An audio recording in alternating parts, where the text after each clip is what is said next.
et bienvenue dans cette nouvelle vidéo, j'espère que vous allez bien. Je vous retrouve aujourd'hui pour une nouvelle sélection Cézanne. Que comme souvent chez Cézanne, il y a de très belles pièces qui sont sorties très récemment et je voulais du coup vous partager une petite sélection de mes pièces favorites. Donc si c'est le genre de vidéo qui vous intéresse et qui vous plaît, et bien restez ici, on commence tout de suite, c'est parti. Et dans cette vidéo, j'ai plusieurs manteaux, plusieurs vestes parce qu'évidemment ça va bientôt être la saison des manteaux et j'en ai vu de très jolis chez Cézanne. Donc du coup, la première pièce c'est celle-ci, c'est une veste, c'est la veste Nelson qui me fait énormément penser à ma veste COS que je vous ai montré dans ma dernière vidéo notamment, mais je vous l'avais aussi montré dans d'autres vidéos. C'est une pièce qui malheureusement n'est plus disponible chez COS et je trouve que celle-ci lui ressemble beaucoup. On est exactement sur la même coupe. Une veste qui est plutôt courte avec un petit col et des boutons sur l'avant. Et le détail supplémentaire sur cette veste, c'est au niveau des poignets puisqu'on a en fait une pièce de tissu qui a été rajoutée avec un petit bouton, ce qui apporte beaucoup plus de détails également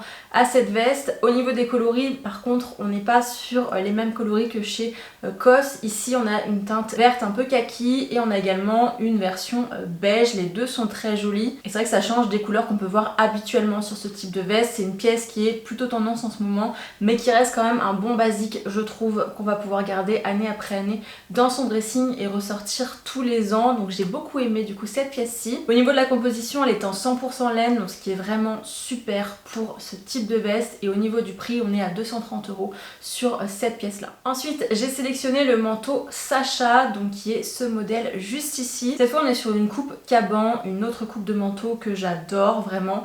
J'ai une pièce d'ailleurs assez similaire de chez End Other Stories que j'ai depuis l'année dernière je crois et que j'aime énormément, et c'est vraiment une coupe de nouveau plutôt tendance en ce moment mais également une pièce complètement intemporelle et classique, fonctionnera saison après saison. J'aime beaucoup ce modèle là. Au niveau des couleurs, pas de bleu marine ici, donc c'est vraiment des couleurs qui changent aussi sur ce type de pièce puisqu'on a un coloris kaki et également un coloris noir plus classique. Mais je trouve le kaki très joli. Le kaki ça reste quand même une couleur qui est plutôt facile à porter je trouve, surtout quand on a un dressing majoritairement avec des couleurs neutres comme c'est mon cas. Je trouve que le kaki ça peut vraiment s'apparenter à une couleur neutre et que ça fonctionne très très bien.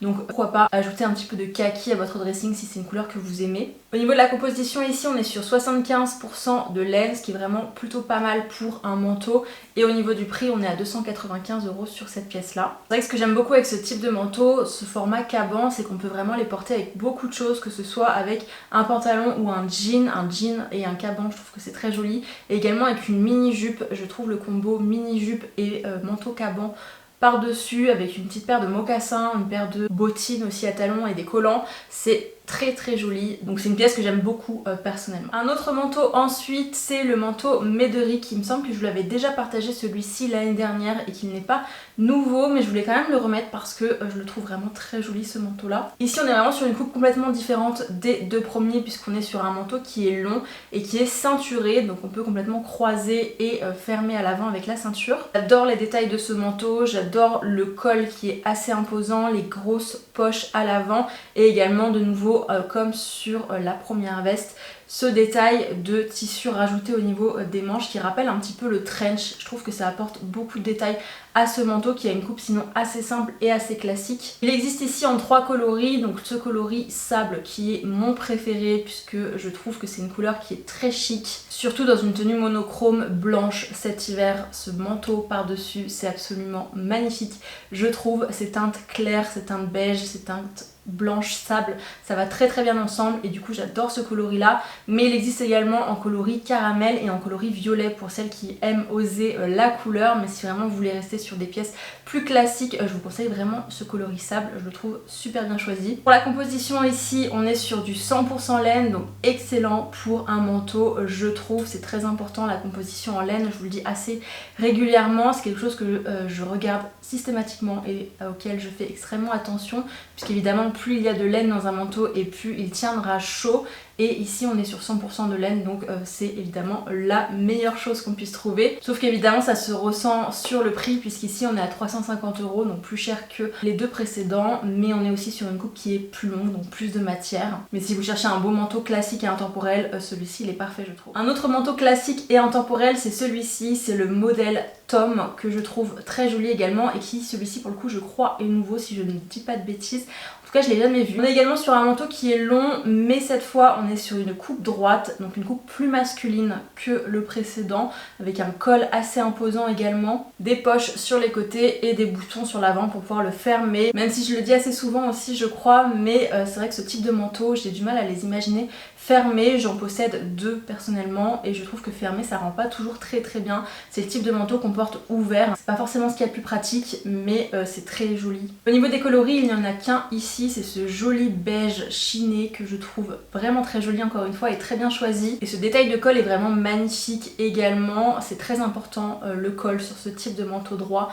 et ici je trouve qu'il est très réussi. Au niveau de la composition sur celui-ci on est à 70% de laine pour un prix de 390 €. Je trouve le rapport entre le prix et la contenance en laine un petit peu moins bonne que sur les autres manteaux. Je pense que c'est un manteau qui est beaucoup plus épais et que c'est pour cette raison qu'il est plus cher également, en tout cas il a l'air sur les photos. Mais voilà pour cette pièce là du coup. L'écharpe Louise ensuite qui est une écharpe en alpaga, 80% d'alpaga ici, et ce que j'aimais beaucoup c'est ce détail bicolore. Donc c'est une écharpe à carreaux avec des franges au bout, on a différents coloris du coup au niveau des carreaux. Ma préférée étant la version écrue et beige puisque c'est celle qui pourra s'associer avec le plus de tenues, mais il existe également 3 autres coloris, un plutôt rose, un plutôt bleu et un entre le violet et le bleu. C'est une écharpe qui a l'air très épaisse donc qui va tenir très chaud et qui en plus ajoute ce petit détail supplémentaire à une tenue, donc je trouve que c'est une pièce qui est très intéressante ici et on est au prix de 80 € sur cette écharpe, notamment portée comme sur la photo ici avec un look blanc et cette écharpe en détail. Je trouve que c'est très joli donc je vais inclure du coup cette pièce là. J'ai aussi sélectionné un gilet et ici c'est le gilet Émile, donc qui est un beau gilet en alpaga et en laine, 55% d'alpaga et 15% de laine. Il a cette coupe un petit peu ample, resserrée au niveau des poignets avec des manches ballon, une encolure ronde et des boutons tout le long et j'adore le détail de la maille, je trouve que c'est très joliment fait ici aussi. De toute façon les mailles Cézanne c'est vraiment les pièces que je préfère chez Cézanne, j'en ai déjà plusieurs et elles sont toutes vraiment très jolies et elles font toujours leur effet je trouve, et celle-ci ne fait vraiment pas exception. Celle-ci je crois que c'est plutôt un classique chez Cézanne et du coup elle existe dans pas mal de coloris. Mon préféré c'est évidemment le écru mais je vous mettrai aussi d'autres coloris ici sur le côté pour que vous ayez un petit peu une idée des coloris disponibles. Et de nouveau j'adore le look monochrome qui a été fait avec cette pièce là et au niveau du prix on est à 125 €. On passe ensuite au bas et ici j'ai sélectionné un premier pantalon, c'est le pantalon Matteo pour lequel j'ai eu un véritable coup de cœur que je trouve absolument magnifique. Même s'il a une coupe très classique il reste extrêmement chic et intemporel. C'est un pantalon qui est habillé, c'est un pantalon qui est long, un pantalon de costume avec des poches sur le côté, qui est taille haute et qui a également des passants de ceinture. C'est un pantalon qui est majoritairement en laine, on a 55% de laine sur celui-ci, donc c'est un pantalon qu'on va pouvoir porter plutôt justement en automne et en hiver. C'est pas quelque chose qu'on va pouvoir porter toute l'année, mais c'est vrai qu'un pantalon en laine c'est quand même très pratique quand il fait froid. Ça tient évidemment beaucoup plus chaud qu'un pantalon en polyester par exemple.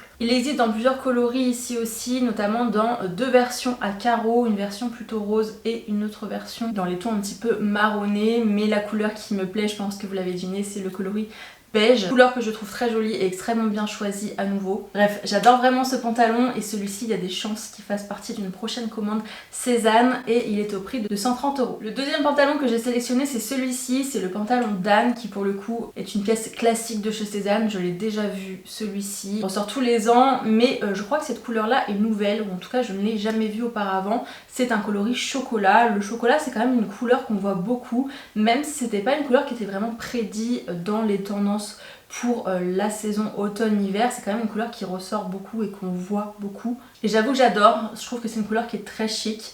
Donc ce pantalon là au niveau de la coupe c'est une coupe plus droite que le précédent qui était plutôt ample au niveau des jambes. On est également sur un pantalon qui est taille haute. J'aime beaucoup ce détail de poche à l'avant du pantalon avec ce bouton rond et également les jolis plis qui sont sur l'avant du pantalon et je trouve que c'est vraiment une coupe très chic, très classique, très intemporelle qui fonctionnera avec beaucoup de choses.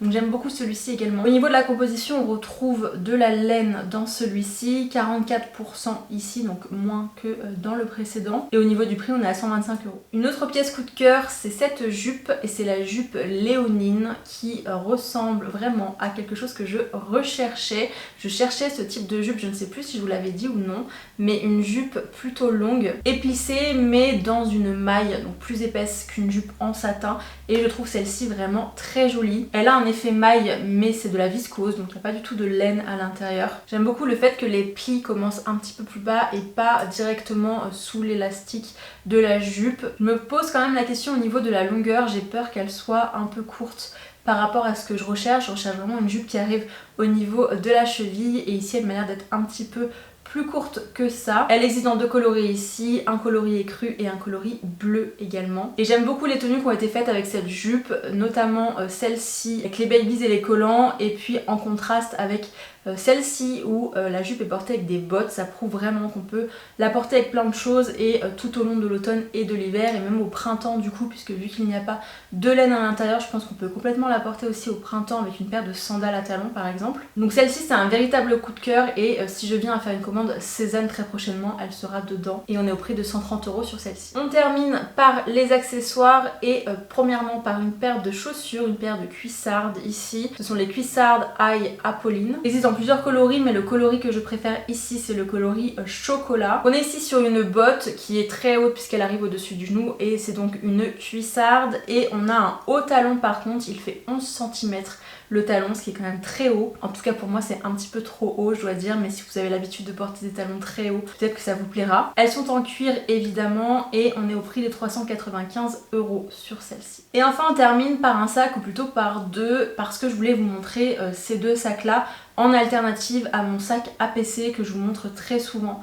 dans mes vidéos, mais je voulais vous donner une alternative un petit peu moins chère. Parce que pour être honnête, je trouve que le prix du sac APC est trop élevé pour ce que c'est, donc je voulais du coup vous donner des alternatives. Donc chez Cézanne il existe le Milo classique qui est dans une forme rectangulaire avec ce joli détail de métallerie sur l'avant qui fait la totalité du sac. On a une bandoulière également pour pouvoir le porter soit à l'épaule soit en croisé. Il est en cuir évidemment, il existe dans plein de coloris, et il est au prix de 365 €. Et le deuxième c'est le modèle Claude qui est assez similaire au Milo. Au niveau du fermoir c'est exactement le même, simplement ici la forme est différente puisqu'on a quelque chose de beaucoup plus arrondi sur le bas et de plus petit au niveau du format aussi. Il existe aussi dans beaucoup de coloris celui-ci, et des coloris beaucoup plus colorés et des couleurs plus fun, notamment ce joli vert olive qui change vraiment et qui pourra apporter une petite touche de couleur à vos tenues si c'est ce que vous aimez. Il y a de très jolies couleurs sur ce sac là, et au niveau du prix de celui-ci on est à 345 €. Et je trouve que ces deux modèles ressemblent vraiment, ou en tout cas sont dans le même esprit que mon sac APC. Donc voilà, si jamais vous cherchez une alternative à ce sac là et que vous trouvez le prix trop élevé, eh bien sachez qu'il existe également ceux-là chez Cézanne qui lui ressemblent beaucoup et qui sont un petit peu moins chers. Mais du coup voilà, c'était tout pour cette vidéo aujourd'hui. J'espère qu'elle vous a plu, j'espère que cette sélection vous aura plu, que vous aurez peut-être repéré quelques pièces parmi cette sélection. N'hésitez pas à me dire quelles sont vos pièces favorites parmi ma sélection. Si cette vidéo vous a plu, n'hésitez pas aussi à me laisser un j'aime, un commentaire et à vous abonner à ma chaîne pour en voir davantage. Et en attendant, je vous retrouve très bientôt pour une prochaine vidéo. Ciao!